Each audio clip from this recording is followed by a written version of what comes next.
दोस्तों, मैं आपको अप्सरा साधना देने जा रहा हूँ। तो ये जो सीरीज हमारी बनेगी अप्सरा यक्षिणी रहस्य खंड की, इसमें मैं अप्सरा और यक्षिणी साधना के रहस्य को उजागर करूँगा वैदिक विधान से और सरल विधान में रखूँगा आपके सामने, और जो बार बार के परीक्षण से सिद्ध हुआ। मैं ये नहीं कहता हूँ 100% रिजल्ट है, लेकिन हाँ, जिसके रिजल्ट 50% से ज़्यादा है, यानी अगर 100 लोगों में से 53-54% लोगों को सफलता मिली है, तो ये इस प्रकार का है। देखिए, तंत्र मंत्र जो है और साधना का जो क्षेत्र है, इसमें सफलता कोई निश्चित नहीं है। सब कुछ नियमों का पालन आप करते, सब कुछ ठीक हो, तो भी दो में से दोनों व्यक्ति कभी नाकाम हो सकते हैं, कभी दोनों में से एक सफल हो सकता है, कभी दोनों भी सफल हो सकते हैं। इसीलिए अपना करियर अगर आप इसके लिए खराब ना करें, आप पढ़ाई कर रहे हैं तो अच्छे से पढ़ाई करें, काबिल बने। साधनाओं के चक्कर में अपने जीवन को बर्बाद न करें। एक साइड का काम रखें इसको, कि ठीक है कर रहे हैं, सफलता मिली तो मिली, ठीक है, नहीं मिली तो कोई दिक्कत नहीं। दूसरी बात जो मैं पिछली वीडियो में भी अपनी कहता था, कि अगर आपकी योग्यता चपड़ासी बनने की है, तो कोई भी शक्ति आपको जो है वो मैनेजर नहीं बना सकती, और अगर बना भी देगी तो आप उस दायित्व को संभाल नहीं पाओगे, और शक्ति की बार बार मदद नहीं मिलती। इसीलिए शक्तियां हम सिद्ध कर लेते हैं, उसके बावजूद भी बहुत सारे लोग लोगों को बेवकूफ़ बनाकर ही रोजी रोटी कमा रहे होते, क्योंकि उनकी योग्यता ही नहीं, तो कहाँ से आगे बढ़ेंगे। शक्ति प्राप्त कर लेने से क्या होता है। और वैसे भी प्रत्यक्षीकरण तो विरले ही किसी को मिलता है। ये तो अत्यंत दुष्कर कार्य है, हर कोई नहीं कर सकता प्रत्यक्षीकरण, बहुत मेहनत लगती है।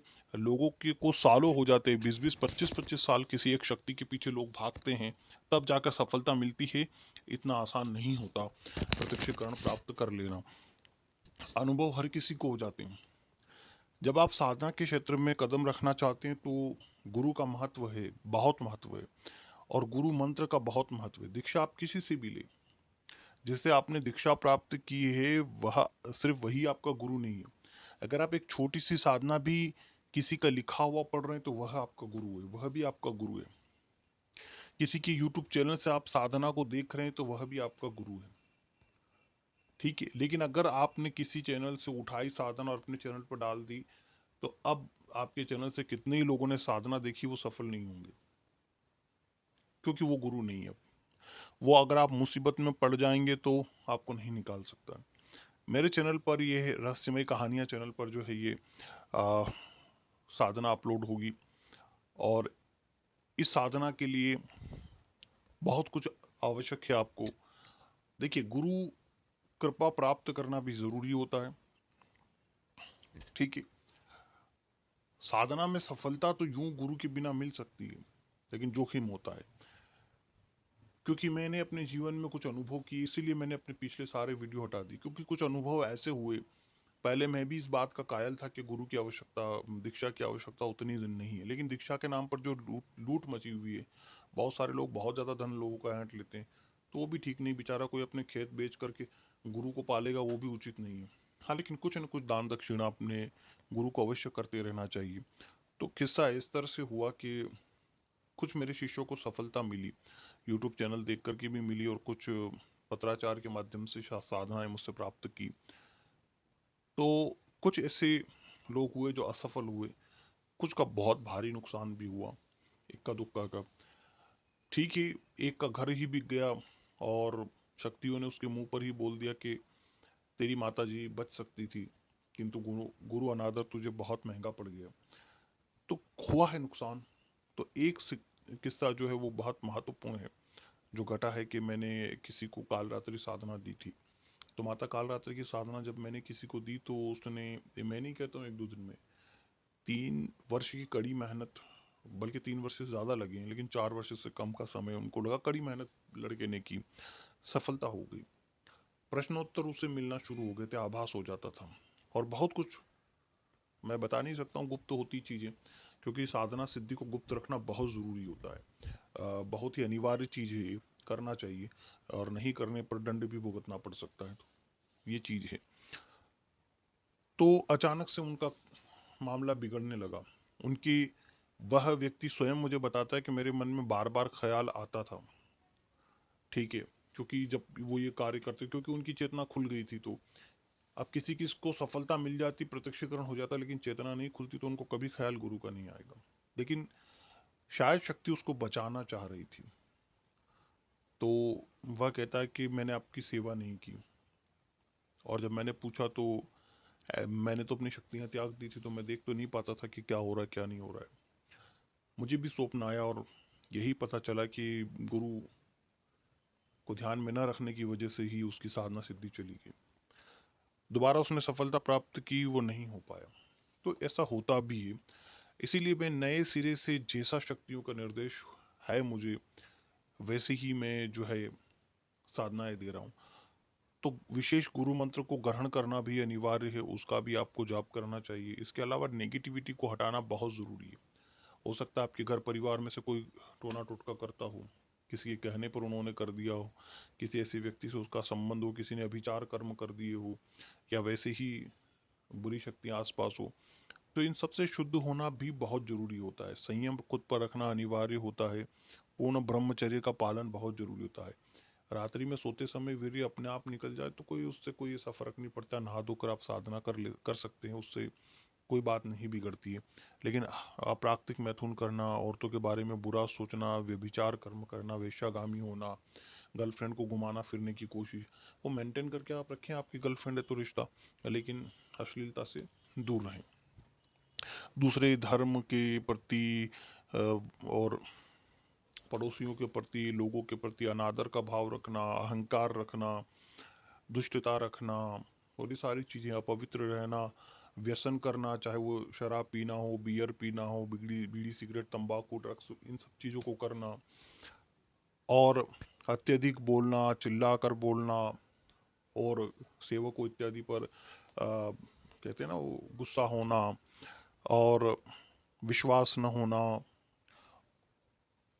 मन की शुद्धि ना होना, तन की शुद्धि ना होना, आसन की शुद्धि ना होना, स्थान की शुद्धि ना होना, और जो भी हमारे जो नित्य कर्म होते हैं समाज के प्रति, उन दायित्वों को नहीं निभाना। तो ये सारी चीज़ें होती हैं। इसके अलावा आंखें बंद करके साधना हमें करनी होती है। तो साधना में धैर्य रखना बहुत ज़रूरी होता है। नियमों को अच्छे से, सुस्ती के साथ नहीं, जोश और खरोश के साथ पूरा करना होता है। ध्यान लगाना जरूरी होता है, अप्सरा साधना हो, यक्षिणी साधना हो या अन्य साधनाओं में।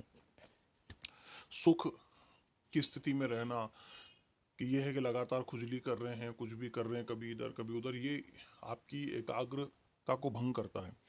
तो वो सब चीज़ें नहीं होनी चाहिए साधना के अंदर। और हल्का फुल्का खाना, शरीर को स्वस्थ रखना, हल्का बनाए रखना, और ज़्यादा निद्रा नहीं होनी चाहिए। ये सब चीज़ों का ध्यान रखना, और भय नहीं होना चाहिए, और मांस मच्छी वगैरह तो बंद होता ही है उसमें। तो ये सारी चीज़ें जो है वो हमें नहीं करना होती है। इसके अतिरिक्त फूलाना समाना, जैसे मान लो थोड़ी सुगंध आने लग गई, तो या तो शक्ति को इग्नोर कर रहे हैं कि महात्मा बन रहे हैं, कि मुझे क्या फ़र्क पड़ता है, सुगंध आ गई। और या फिर तो अति उत्साहित हो गया, अरे अब तो सुगंध आने लग गई, अवसर आ गई मेरे पास। इन चीज़ों से बचना है। साधक को साधना करनी है। सुगंध आ रही है नहीं आ रही है, ध्यान जिस तरफ जाएगा और एकाग्रता आपकी खत्म। आप अपने कर्म से ध्यान मतलब रखिए कि भाई हाँ, आप मंत्र जाप कर रहे हैं।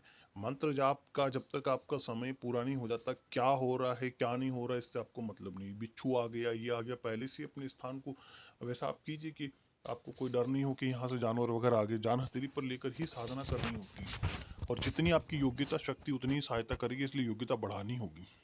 इसीलिए आप करियर बना रहे हैं अपना, या स्टूडेंट है तो भाई अपना करियर बनाएं पहले, साधना के चक्करों में ना पड़े। ठीक है, क्योंकि ये सोचना कि भाई मैं कुछ भी नहीं करूंगा तो साधना कर लूंगा, एक अवसर आ जाएगी, करोड़पति बन जाऊंगा, ये हो जाएगा, वो नौकरी मिल जाएगी, ऐसा कुछ नहीं होने वाला है। ठीक है, जो आपका कर्म है वो हर जगह आपके साथ खड़ा रहेगा। तो साधना करना नेकी कर दरिया में डाल वाला काम है, और करोड़ों में लाखों में कोई एक ही सिद्ध होता है। प्रत्यक्षीकरण बहुत मुश्किल काम है। और ऐसा भी नहीं है कि कोई सिद्ध पुरुष है तो आप उसके पास जा रहे हो तो आपका निश्चित काम बन ही जाएगा। आपके कर्म प्रधान हैं। कर्म को सुधारना बहुत जरूरी है, इस चीज़ को ध्यान में रखना चाहिए। भोजन से लेकर के ये सारी चीज़ें आपने समझ ली। ये साधना के संपूर्ण रहस्यमय नियम है, इनको तो पालन करना ही पड़ता है।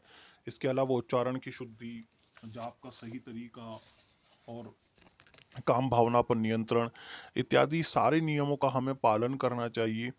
और जिस शक्ति को आप साध रहे हो उसके प्रति पूर्ण समर्पण होना चाहिए। नहीं कि भाई उर्वशी अप्सरा साधना कर रहे हैं और सोच रहे हैं कि अभी तो उर्वशी अप्सरा साधना कर रहा हूँ, फिर यक्षिणी भी कर लूंगा, फिर तो डाकिनी भी कर लूंगा, फिर तो महाविद्या में उतर जाऊंगा। नहीं, अगर आप अपनी घर की पत्नी के साथ अगर आप अपनी घर की पत्नी के साथ जो है वफादार नहीं हैं, आप उसके प्रति विश्वास पात्र नहीं हैं, तो अप्सरा क्यों कर आपसे विश्वास करेगी? आपकी पत्नी आप पर विश्वास नहीं करेगी, आप पर्याय स्त्री की को देखते हो, नैन मटक्का करते हो, तो यक्षिणी साधना चाहते हो, अप्सरा साधना चाहते हो, चाहे आप माँ के रूप में कर रहे हो उसे, चाहे बहन के रूप में कर रहे हो, उससे फर्क नहीं पड़ता है।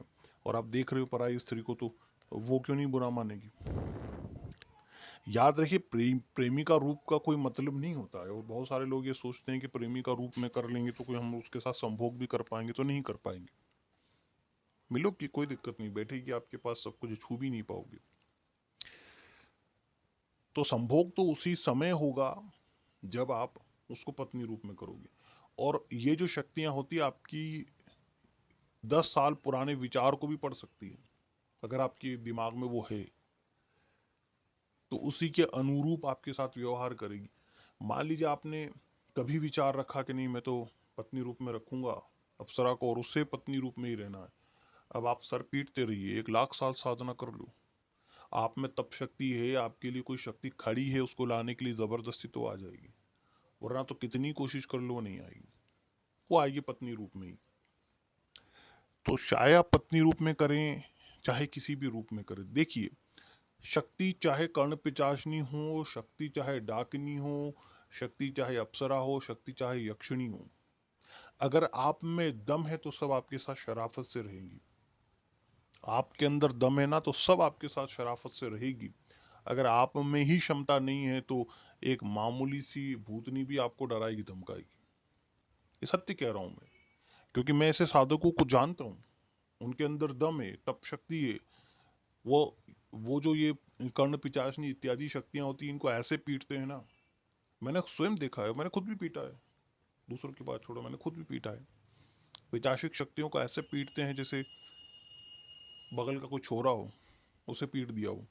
और शक्तियां, मैंने स्वयं देखा है, जब आप में क्षमता है, आपके ऊपर कृपा है, तो बड़ी से बड़ी शक्ति शांत रहेगी। लेकिन फिर भी जो देवी शक्तियां होती है, वो हमें यही कहती है कि निकृष्ट शक्तियों को नहीं साधना चाहिए। हमें रोकती है कि आप अच्छी शक्तियों को साध लो। मैंने एक दफा पूछा, जब ऐसे ही हम लोग वार्तालाप कर रहे थे और एक देवी शक्ति यानी उच्च लेवल की शक्ति सामने ही खड़ी थी। तो अब मैं ये नहीं कहूँगा योगनी स्तर की शक्ति थी वो, तो वह सामने ही खड़ी थी। तो ऐसे ही वार्तालाप चला, तो मैंने पूछा कि ये फला पिचाशनी मैं करूं? तो वह मुस्कुराकर थोड़ी सी हंसने लगी, आवाज के साथ हंसी, और फिर बोली कि ऐसी शक्तियां भले ही आपके साथ वो कुछ भी नहीं करेगी, उसने स्पष्ट शब्दों में कहा कि आपके साथ कुछ नहीं करेगी, उसकी क्षमता भी नहीं, क्योंकि जब कृपा आपके ऊपर साथ चलेगी तो कुछ नहीं कर पाएगी। और कोई साधक देखने की भी कोशिश करेगा तो उसको आप में कुछ दिखाई भी नहीं देगा, पता भी नहीं चलेगा कितनी कृपा है क्या नहीं है। और ना ही ये शक्तियां आमतौर पर देखना चाहेगी तो कुछ पता नहीं, लेकिन जिस शक्ति को आप साधोगे उसको मालूम है कि इसके इनके ऊपर कितनी कृपा चलती है, तो वह आपके साथ कुछ बुरा नहीं करेगी। हाँ, हो सकता है आपके परिजनों के साथ भी बुरा ना करे, लेकिन ऐसी शक्तियों को अगर आप साधोगे, वो आपके आसपास रहेगी, साथ रहेगी, तो व्यवहार के ऊपर, हमारे आचरण और आत्मा के ऊपर ऐसी शक्तियों का प्रभाव पड़ता है। इसीलिए आप शक्तिशाली हैं तब भी इन शक्तियों को नहीं साधना चाहिए।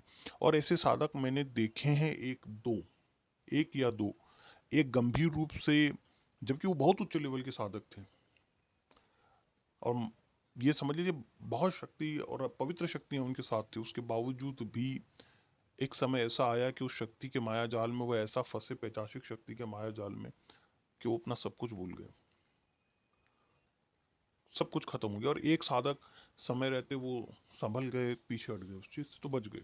तो ऐसा होता है, इसीलिए हमको भी बड़ी शक्तियां जो होती है, उच्च शक्तियां जो होती है, पवित्र शक्तियां होती, मना करती है कि भले ही आप में वो सारी क्षमता है, सब कुछ है, लेकिन पैशाचिक शक्तियों को या निकृष्ट शक्तियों को कभी नहीं साधना चाहिए। तो हम लोग साधते भी नहीं है। हाँ, बुला लेंगे, वो सब हो जाएगा, वापस उसे भेज देते हैं। कोई कार्य भी नहीं लेते हैं। यदि आप कोई कार्य भी लोगे, लेकिन यह तब जब आप में क्षमता हो सक्सेसफुली उसे भेजने की, क्योंकि एक बार आप उसे भेजोगे बार बार वह शक्ति आएगी। आप में रोकने की क्षमता नहीं है तो मुसीबत खड़ी हो जाएगी। उतनी भी क्षमता होनी चाहिए कि आपको आपके रिश्तेदारों का अपडेट भी मिले, कि उनके पास अगर कोई शक्ति आई तो आपको पता चले कि हाँ शक्ति आई है। वरना आपसे आप उसे बार बार हटाओगे, आने नहीं दोगे, तो आपके किसी रिश्तेदार का नुकसान होगा। और ये होता है, इसीलिए ऐसी शक्तियों की तरफ जाना ही नहीं चाहिए।